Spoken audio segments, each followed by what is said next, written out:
Selling your car to Carvana is as easy as... As easy as pie? Sure. All you have to do is enter your license plate or VIN. As easy as a stroll in the park. Okay, then just answer a few questions and you'll get a real offer in seconds. As easy as singing. Why not? Schedule a pickup or drop-off and Carvana will pay you that amount right on the spot. As easy as playing guitar. Actually, I find that kind of difficult. But selling your car to Carvana is as easy as... Can be. Visit Carvana.com or download the app to get an instant offer today. This is SpaceTime, Series 25, Episode 35, for broadcast on the 23rd of March, 2022. Coming up on SpaceTime, NASA extends flight operations for its Mars Ingenuity Helicopter. Work on the International Space Station continues as normal, despite the growing tensions with Russia on the ground. And Astra launches 3 new satellites from Alaska. All that and more coming up on SpaceTime. Welcome to SpaceTime with Stuart Gary.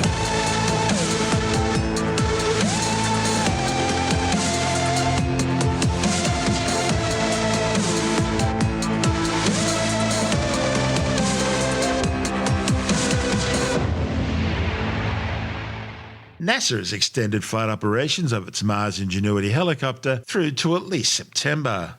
The tiny tissue box-sized rotocopter, which landed in the red planet's Jezero crater attached to the Mars Perseverance rover more than a year ago, was only ever meant to undertake 5 proof-of-concept test flights.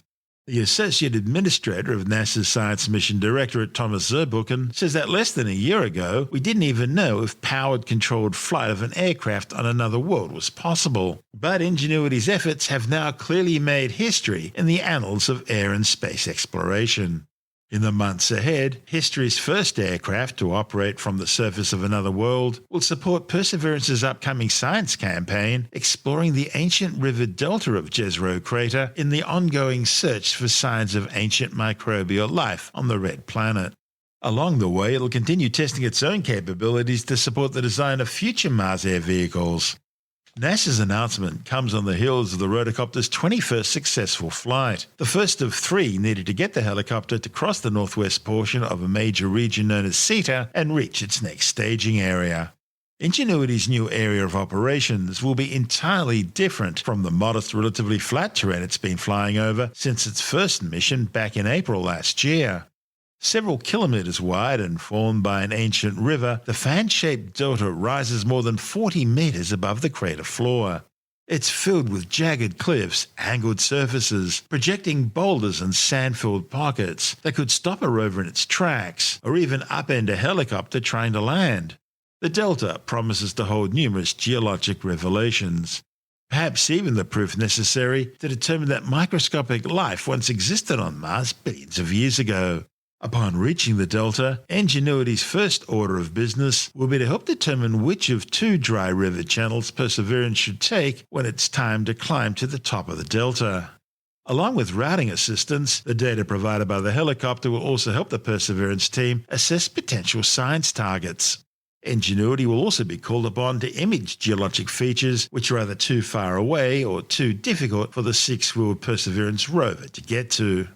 It'll also scout landing zones and caching sites for the Mars Sample Return mission. To fly towards the end of the decade, it'll collect the samples now being assembled by Perseverance for return to Earth.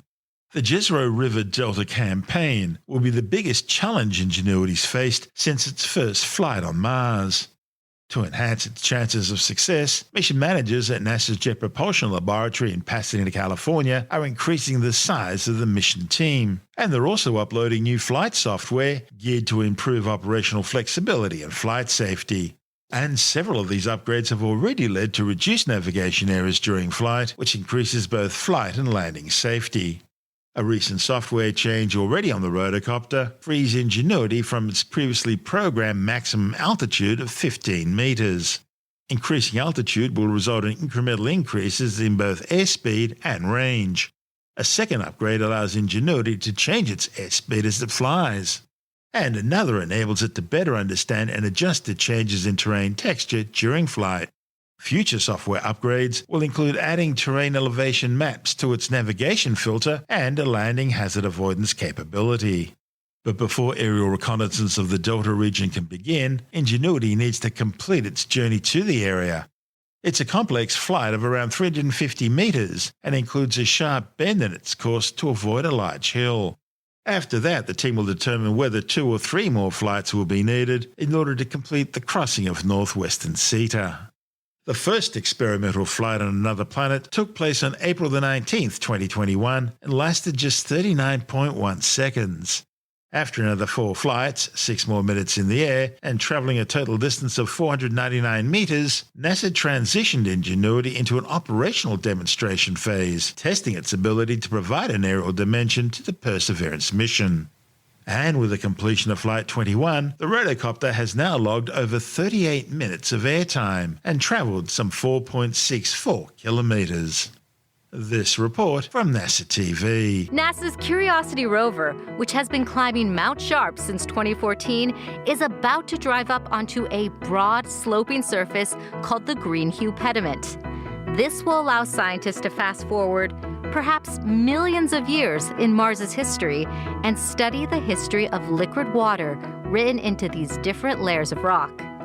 Over in Jezero Crater, the Perseverance rover is getting ready for a new destination and science campaign. And it's consistently setting driving records on Mars by relying more on self-driving software that allows the rover to avoid obstacles without having to consult a human on Earth.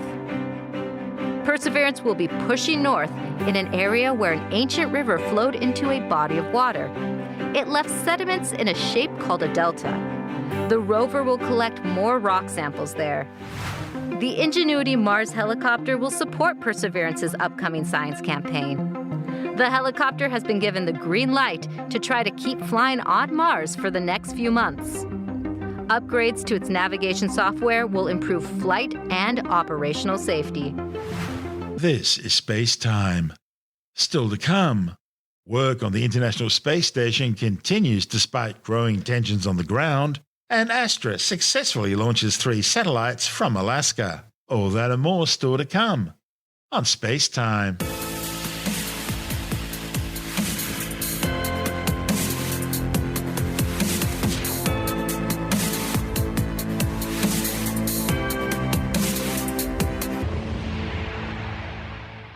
NASA says that despite the growing tensions over Russia's invasion of Ukraine, astronaut Mark Vande Hei will return to Earth from the International Space Station as planned aboard a Russian Soyuz capsule at the end of the month. Vande Hei launched as part of expeditions 64, 65 and 66 aboard the Soyuz MS-18 spacecraft back on April the 9th, 2021. His mission will break the record for the longest ever spaceflight by an American astronaut, with 353 days in space. He's slated to return to Earth aboard the Soyuz, landing on the steppes of Kazakhstan on March 30th. He'll then be immediately flown back to the United States aboard a Gulfstream jet. Meanwhile, despite the growing tensions between NASA and the Russian Federal Space Agency Roscosmos, operations aboard the orbiting outpost are continuing to go smoothly. In fact, 2 NASA astronauts have just completed a 7-hour extravehicular activity, or EVA, which is NASA speak for spacewalk, in order to prepare a site for the installation of another pair of new solar arrays for the space station. And Chari is now out of the hatch. Arming up the toolboxes. And Kayla, we'd like you to fair lead at the base of the Cetus spur. I copy that. Nice job. You're looking good. That strut bag is flying formation with you. We'll have the corner adjustables down. I'll work on the other one. Copy. Adjustable on one corner. But the EVA wasn't without its drama, with one of the tethers used by the astronauts failing to retract as it should, and one of the crew having difficulties finding an anchor footing during the EVA, which included installing brackets and struts to support the new solar arrays. Baron is now out of the space station. Baron is EV1. Out, and I'm working on my anchor hook is attached to the forward airlock steering. Gate closed, cider lock, black on black. I have a good safety tether path, and I'm going to work on Raj's anchor hook. Copy, and Raj is going to the after. Just working on repositioning my FPU. I got snagged. I think I'm the way out. Make sure I can get to that later. Roger, your anchor hook is attached to the airlock aft steering. Gate closed, slider locked, black on black. When ready, you have a go to release your waist tether. Copy. I've got to go to release my waist tether. Let me fix the FPU here first, and I'll work on that. Okay, copy that. And Kayla, please turn on your HECA. The concerns over Vande Hei's return to Earth came when Washington and other Western nations began imposing sanctions on Russia over the Kremlin's decision to invade the Ukraine and its callous targeting of civilians. NASA's assurances about Vande Hei's ride came despite Roscosmos's chief Dmitry Rogozin's threats to abandon him in space. Rogozin warned that sanctions will end cooperation aboard the space station, placing the orbiting outpost's future in doubt. Moscow's already cancelled a lucrative Soyuz commercial launch for British company OneWeb in retaliation to the sanctions. Meanwhile, Russian workers at the European Space Agency's Kourou spaceport in French Guiana have been ordered to leave the facility, with all Soyuz flights from the complex now cancelled. Moscow's also shut down its telescope aboard the joint Russian and German Spectre Space Observatory.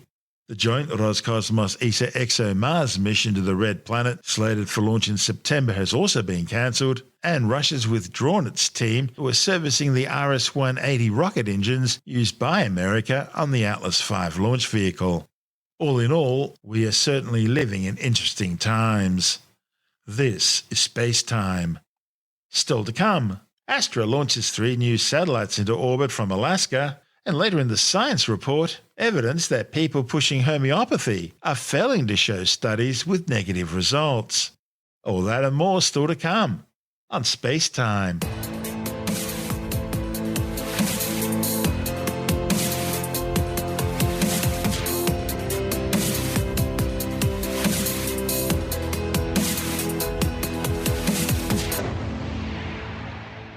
Astra Space have successfully launched 3 small satellites into orbit. The LV-0009 launch vehicle was flown from the Pacific Spaceport Complex on Kodiak Island in Alaska. The mission had been delayed by a day because of bad weather and lightning. The vehicle's on internal control. The rocket has taken control of the countdown and everything is on track for liftoff. Upper stage tanks at pre-liftoff. First stage fuel tank pressurizing. 10, water on. 8, 7, 6, 5, 4, 3. First motion. Vehicle has cleared the tower. LV-0009, it's on its way to space. Max Q in just under a minute. T+45, still looking good. The vehicle pitching downrange south from Kodiak, Alaska towards orbit. And a beautiful contrail as the vehicle ascends towards space. The vehicle is now through the area of maximum dynamic pressure, or max Q, the point of maximum stress on the vehicle. Everything looking good. We have about 90 seconds remaining in the first stage portion of the flight. Coming up will be main engine cutoff, or MECO, which is the shutdown of the 5 first stage engines prior to stage separation. Plume from the first stage expanding as the rocket gets higher in the atmosphere with less atmospheric pressure. T+2 minutes into the flight of LV-0009. Good tracking downrange.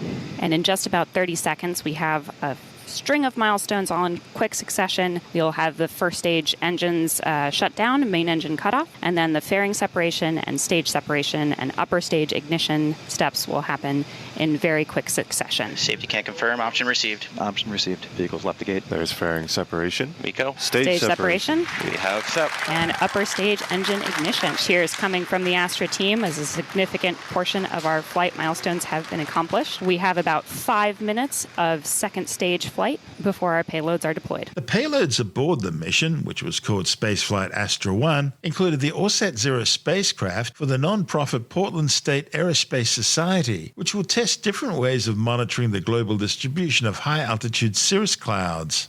Also aboard was Indiana-based manufacturer Nearspace's S4 crossover payload, which remained attached to the rocket's upper stage and measured space radiation and other space environmental conditions. There was also a third payload on the mission, but it was kept classified. The flight was an important success following last month's failure during a launch from Cape Canaveral, which caused the company's stocks to plummet. The company eventually traced that problem to a faulty payload fairing and software problems, which prevented the rocket from recovering when it began tumbling out of control. This is SpaceTime.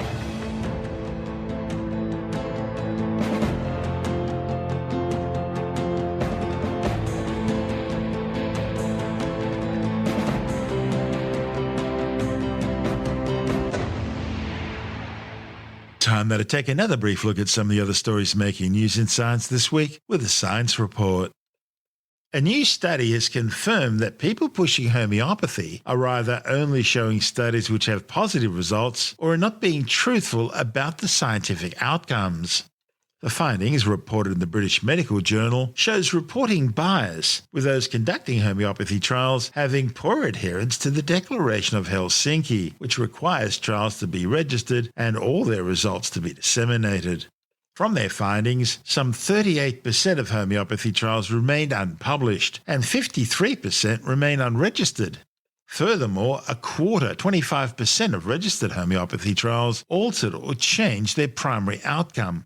Scientists say the findings suggest a concerning lack of scientific and ethical standards in the field of homeopathy and a very high risk of reporting biases. A new study has shown that kids who spend more time in front of their computer screens are displaying an increased risk of both behavioral and mental health issues. The findings, reported in the Journal of the American Medical Association, are based on a systematic review and metadata analysis of 87 Australian and international studies. Scientists looked at patterns of internalizing symptoms such as depression and anxiety, as well as externalizing symptoms including aggression and attention deficit hyperactivity disorder, and they compared those to the amount of screen time the kids were consuming. The researchers say these studies can't prove that more screen time causes these behavioral and mental health issues, but it suggests that more research is needed to fully understand the link, including more research on the type of content children are engaging in when they pick up their iPad. A new study shows that people who use illegal amphetamines, commonly known as speed or GOE, are 5 times more likely than non-drug users to experience psychosis. The findings, reported in the journal Evidence-Based Mental Health, follows a 10-year study by Taiwanese scientists. The background rate of psychosis among non-drug users was 77 psychotic episodes for every 100,000 people, while among speed users it was 468 per 100,000 people. The increased risk was seen among all age groups, but especially among women and people with prior arrests for speed possession. These psychotic episodes can persist for years in up to 15% of users. The authors looked at data from the Taiwan Illicit Drug Issue Database and the National Health Insurance Research Database between 2007 and 2016, and they identified some 74,601 speed users and 298,404 non-drug users matched for age and sex as a comparison group. Speed users also had poorer health.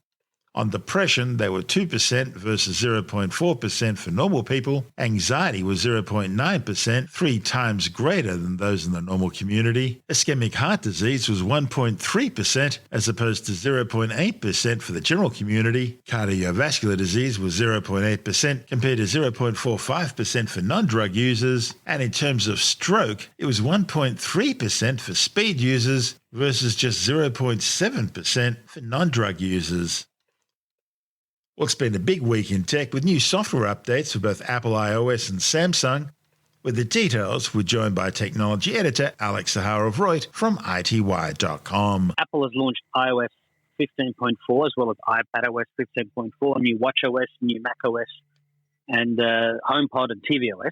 For iPhone users who have an iPhone 12 or 13, you can now set it up so that when it does the Face ID, it can unlock even if you're wearing a mask. Now, I set this up and tried it out, and it works brilliantly. So you won't have to fumble for typing in the numbers, or you won't have to be an Apple Watch owner if you want to unlock while you're wearing a mask. So this is a very cool feature. Hopefully, Android smartphone makers figure out how to copy it to benefit their users as well. Mask wearing is not over around the world. There's different places that need it, so that's quite handy. And if you're an iPad user and you've got iPad OS 15.4 and macOS Monterey 12.3, the latest versions just launched, you can now use a thing called Universal Control to control multiple Macs or multiple iPads connected to the same iCloud account from the one Mac keyboard and mouse or trackpad.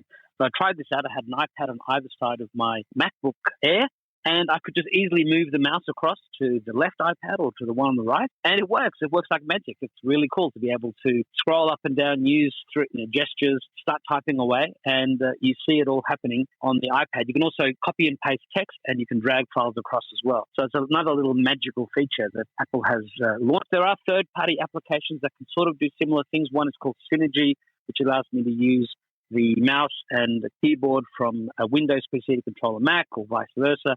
But normally when I have the mouse on the other screen of the other computer, there's sort of this little noticeable sort of little delay, and it's annoying. Whereas with universal control, it's smooth as. It's very smooth. Now, Apple is wisely calling this a beta feature.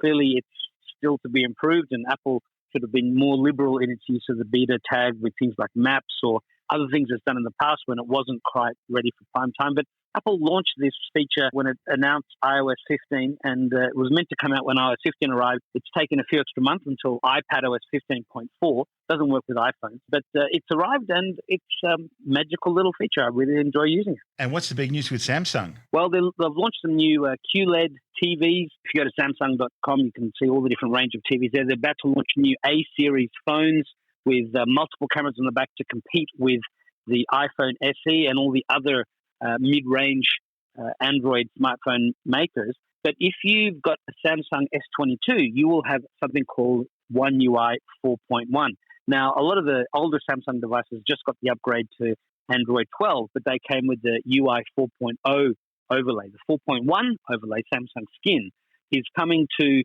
older Samsung Galaxy S21 series, older Samsung Galaxy A series, the Tab S7 FE, and also things like the S20 series, the Z Fold 3 and the Flip 3, and various Note series devices, and all the way down to the S10 series. So this UI gives you expert raw photography capability. So if you're a real photographer that likes to play with the photos in raw format, you'll get that. There's the object eraser that allows you to draw a circle around something in a picture. Maybe you've got a picture of two people walking down a beach and somebody else has sort of photobombed you. You can now erase them. And other features like Google Duo, which is Google's version of FaceTime. And you can now share your screen with other Google Duo users at the same time when you're on a voice or video call, the same way that you can do that with FaceTime and the screen sharing that's there. So a lot of new features coming to older Samsung devices. It's a shame they don't all come on the same day for all the phones at the same time. You need to be on iOS to get that sort of instant capability across all the devices. But in the world of Android, Samsung's relatively quick to get their updates out, and this will be a welcome update giving new features to older phones, and it will be rolling out over the next few months. And that's Alex Zaharov-Reut from ITY.com.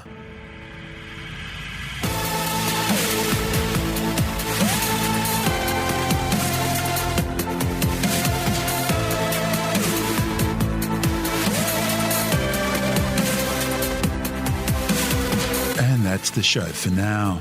SpaceTime is available every Monday, Wednesday and Friday through Apple Podcasts, iTunes, Stitcher, Google Podcast, Pocket Casts, Spotify, Acast, Amazon Music, Bytes.com, SoundCloud, YouTube, your favorite podcast download provider, and from SpaceTimeWithStuartGary.com.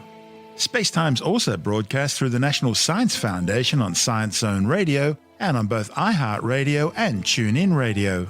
And you can help to support our show by visiting the SpaceTime store for a range of promotional merchandising goodies, or by becoming a SpaceTime patron, which gives you access to triple-episode commercial-free versions of the show, as well as lots of bonus audio content which doesn't go to air, access to our exclusive Facebook group, and other rewards. Just go to SpaceTimeWithStuartGary.com for full details.